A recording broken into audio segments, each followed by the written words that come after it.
Hi guys! Welcome back to my channel. It's me, Bless.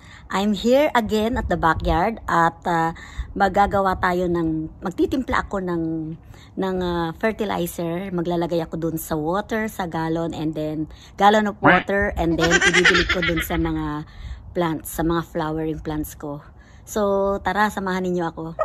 At hindi lang yan ang gagawin ko, kung ano pa yung pwede kong magawa dito sa aking garden at the backyard. Come on! Go, go, go!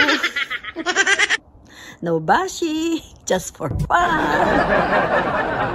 Ayan guys, yung aking Miracle Grow all-purpose plant food. So, magtitimpla ako. Maglalagay ako ng 1 teaspoon or itong malaking ito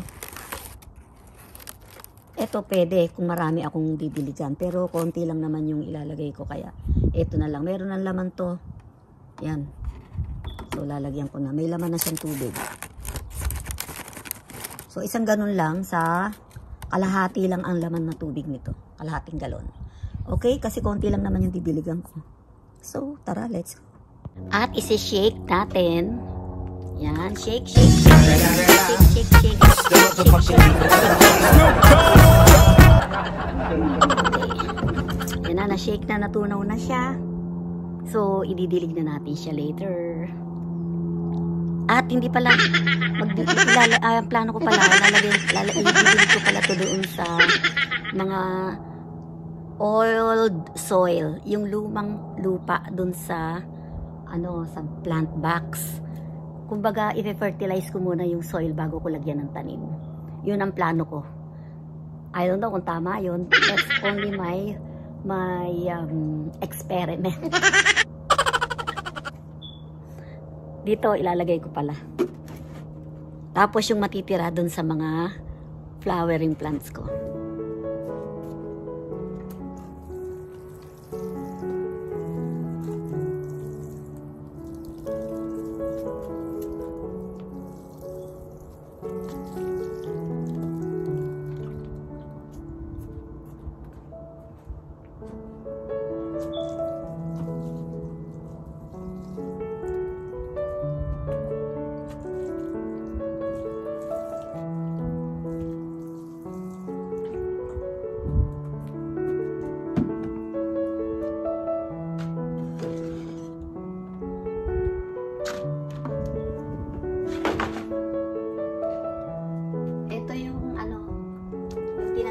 Pang sumusulpot na bulb. Ayun, ito yung tinanim kong bulb na hindi pa lumalabas or nag-sprout. Yung ranunculus.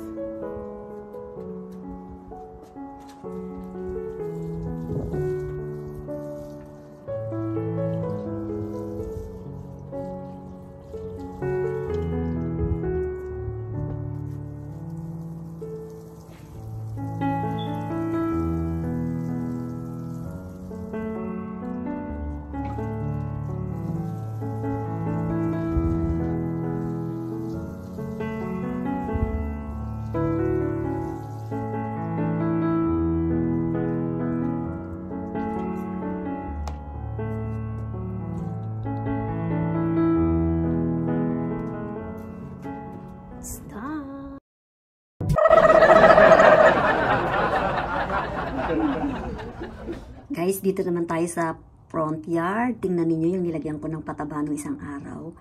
Ayan, ganda. Yung hydrangea, nagkakaroon na siya ng mga dahon uli. Bumabalik na yung dahon niya. Kasi malapit na ang spring. Matatapos na ang winter. So, ayan na siya. Nagsusulputan na yung kanyang mga dahon. Ayan, Ayan.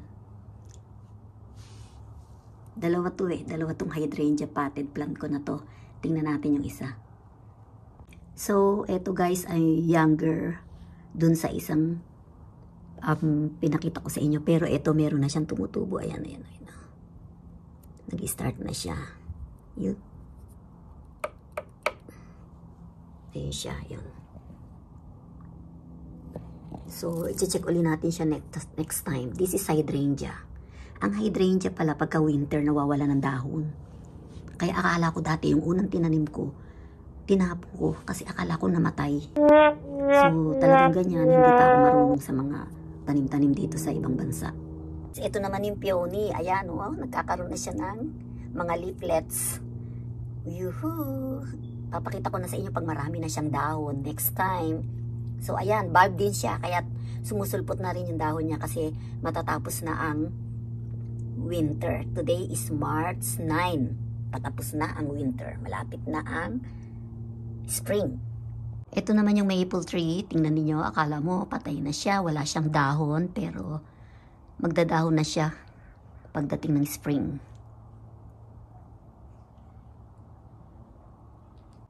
Ito naman guys, yung support system ng aking mga halaman. Halimbawa, may tinanim ako na mabine. Halimbawa, ang palaya. Yan. 3 piraso po, yan. Yan. Dahil wala naman ako dito makikitang gagapangan ng mga halaman or gulay ko, halimbawa, ang palaya. So, yan po yung ginagamit ko dati. Yan. 3 piraso po yan.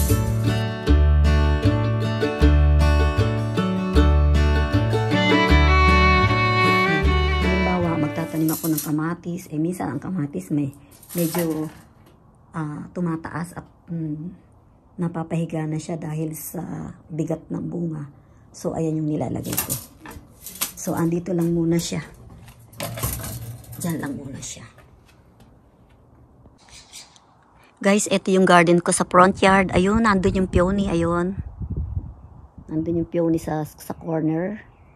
Ayun yung kalamansi. Nakikita sa doon sa taas yung kanyang puno. Pero yung kapraso lang. Part lang ng kalamansi. And then, ayan yung maple. Ayan yung garden ko dito sa front yard. So, dito, mayroong tanim ditong dahlia na matay. Kasi hindi pa rin ako marunong magtanim dati. So, lalagyan na lang natin ng ibang tanim yan. Okay, hindi ko alam kung ano tawag dyan sa halaman na yan. Tsaka dyan. Okay, dito naman ay ito, lily. Ayan ay lily. Malapit na rin siyang lumabas ang bulaklak. Yan, lily eh. Lily. Maganda bulaklak niyan, pink. Okay? So naman yan yung azalea. Ayan, nagkakaroon na siya ng bulaklak. Yan, azalea. Yan, azalea. That one.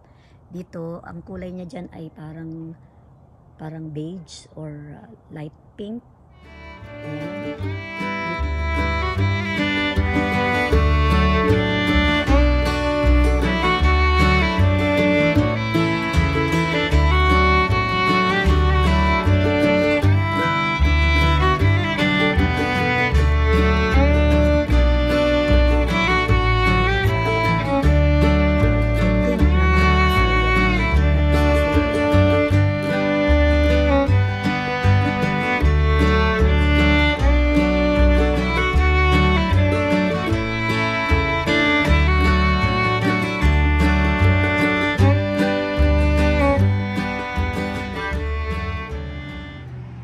Ito, anong tawag dito? Hindi ko alam kung anong tawag dito sa halaman na to. Maybe alam ni Sister Mercy in UK. Mercy in UK. Mercy Life in UK. Anong pangalan nito? Alam mo yan. Kasi alam mo mga pangalan ng mga plants.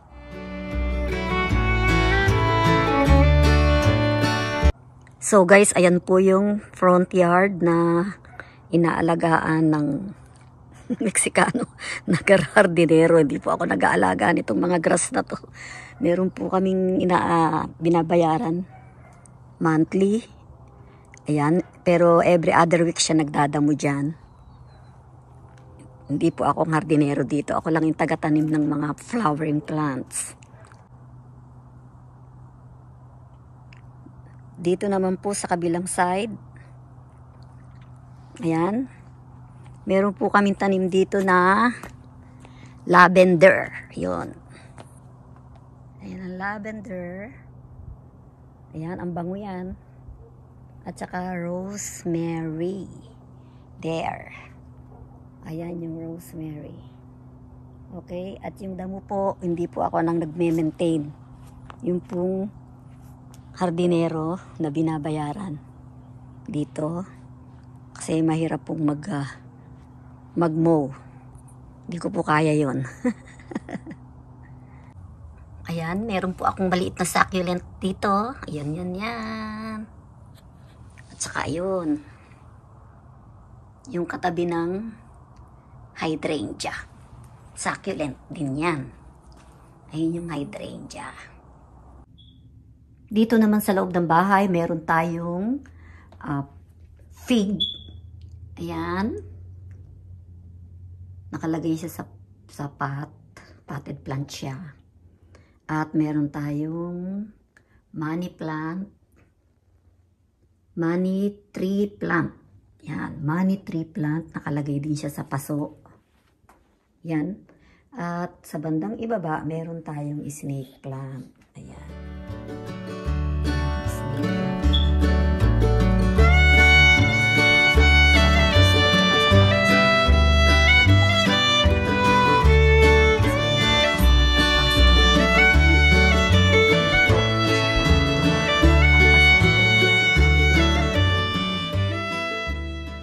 Dito naman po sa gitna ay meron tayong orchid.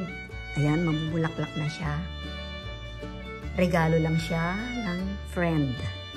At ito din, regalo. Ang pangalan niya ay Saigo Cactus. Ayan.